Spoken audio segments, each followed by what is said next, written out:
അല്ല എനിക്കൊരു ഡൗട്ടാട്ടോ. അതുകൊണ്ടാണ് നിങ്ങളടുത്ത് ഈ വീഡിയോ ചെയ്യുന്നത് കേട്ടോ. അതായത് ഈ മാധ്യമങ്ങൾ ഇപ്പോൾ വിശകലനം ചെയ്യുന്നുണ്ടല്ലോ, ഇന്നത്തെ വിശകലനം കാണാൻ ഒരു സുഖമുണ്ട്. അതായത് ഇപ്പോൾ കാര്യങ്ങളൊക്കെ കുറച്ച് മാറിയിട്ടുണ്ടല്ലോ. അപ്പോൾ ഇപ്പോൾ 3 കോണിലേക്കും കാര്യങ്ങൾ പോകുന്നുണ്ട്. ഒന്നാമത്തെ പ്രശ്നം അവർക്കിപ്പോൾ അവർ ആർക്ക് വേണ്ടിയാണോ കുഴലൂത്ത് നടത്തുന്നത് അല്ലെങ്കിൽ വെള്ളം കോരുന്നത് വിറക് വെട്ടുന്നത് അവർക്ക് ക്ഷീണമാണ്.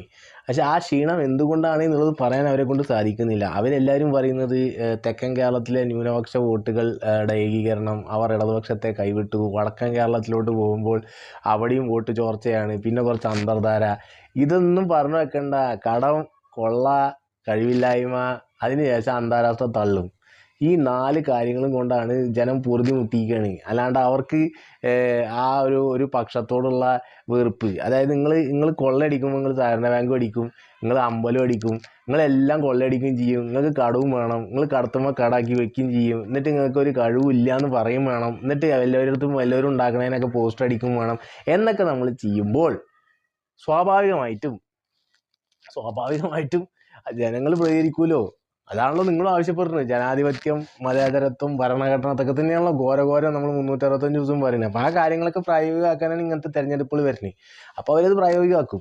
അതിനിടയ്ക്ക് നിങ്ങൾ വെറുതെ ഈ കിറ്റ്, അതേപോലെ പെൻഷൻ, ഇതെല്ലാം വെറുതെ മറ്റേ ഇതാ ഞങ്ങൾ തന്നില്ലേ, ഞങ്ങൾ കൊടുത്തില്ലേ, അങ്ങനെ പറയരുത്. ആ പറഞ്ഞതിന് നമ്മൾ ഇപ്പോൾ കിട്ടുന്നത്. അപ്പോൾ ഇപ്പോഴത്തെ സങ്കടം മാധ്യമങ്ങൾക്ക് എന്താ വെച്ചാൽ അവർക്കൊന്നും പറയാനും പറ്റുന്നില്ല. എല്ലായിടത്തും തിരിച്ചടിയും കിട്ടുന്നുണ്ട്. ഇവർക്ക് ജയിക്കേണ്ടവരൊന്നും ജയിക്കണമില്ല. കാരണം ഇടതുപക്ഷത്തിന് ആഭിമുഖ്യമുള്ള ആളുകളാണല്ലോ കേരളത്തിലെ മുഖ്യധാര മാധ്യമങ്ങളിൽ ഏറ്റവും നല്ല വായ്ത്താളമായിട്ട് വരാറുള്ളത്. അപ്പോൾ അവർക്കൊക്കെ ഇന്ന് സങ്കടത്തിൻ്റെ ദിവസമാണ്. ജനവിധിയെ മാനിക്കുക, ജനങ്ങൾ എന്താണോ വിധിക്കുന്നത് അതിനെ മാനിക്കുക. അത് ആര് വിധിച്ചാലും എവിടെ വിധിച്ചാലും ജയിക്കുമ്പോൾ നമ്മുടെ എല്ലാ ഉസാറും, നമ്മൾ തോൽക്കുമ്പോൾ ഒക്കെ കള്ളത്തരും. അത് പറയണതും തെറ്റാണ്. നമ്മൾ ഒന്നും ചെയ്യൂല, എന്നാൽ ജനങ്ങളെ പുച്ഛാണേനും ജനങ്ങൾ എന്ത് ചെയ്യാലും വേണ്ടില്ല, നമ്മൾ എങ്ങനെ വേണമെങ്കിലും ജയിക്കും. നമുക്ക് കുറച്ച് മാധ്യമ കോയിലൂത്തുകാരും പിന്നെ കുറച്ചൊരു എക്കോസിസ്റ്റം ഉണ്ടാക്കിയിട്ട് വേറെ തള്ളി മറിക്കുക, പിന്നെ ഒന്നും ചെയ്യാണ്ടിരിക്കുക. ഇങ്ങനെ ചെയ്തിട്ട് ആ ഒരു സംസ്ഥാനം കുട്ടിച്ചോറാകുമ്പോൾ ജനങ്ങൾക്ക് പ്രതികരിക്കാനുള്ള അവകാശമുണ്ട്. അപ്പോൾ അതിന് കൃത്യമായിട്ടുള്ള കാര്യങ്ങൾ പറയുക.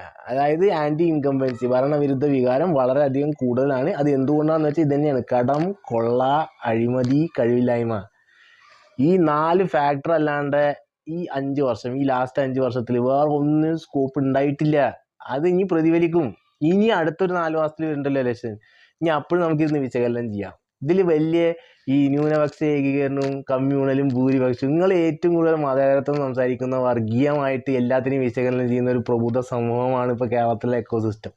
അതിനെ പൊളിച്ചെടുക്കാൻ കേരളത്തിലെ ആളുകൾ തീരുമാനിച്ചിട്ടുണ്ട്. മലയാളികൾക്ക് ഒരു അബദ്ധം പറ്റിയെന്ന് ബ്രിട്ടോണം പറയുന്നുണ്ടായിരുന്നു. അത് അബദ്ധം അവർ തിരുത്താൻ തുടങ്ങിയിട്ടുണ്ട്. അത് തിരുത്തും, 4 മാസത്തിനുള്ളിൽ തിരുത്തി തരും എന്ന് പറഞ്ഞുകൊണ്ട് നിർത്തുന്നു. നന്ദി, നമസ്കാരം.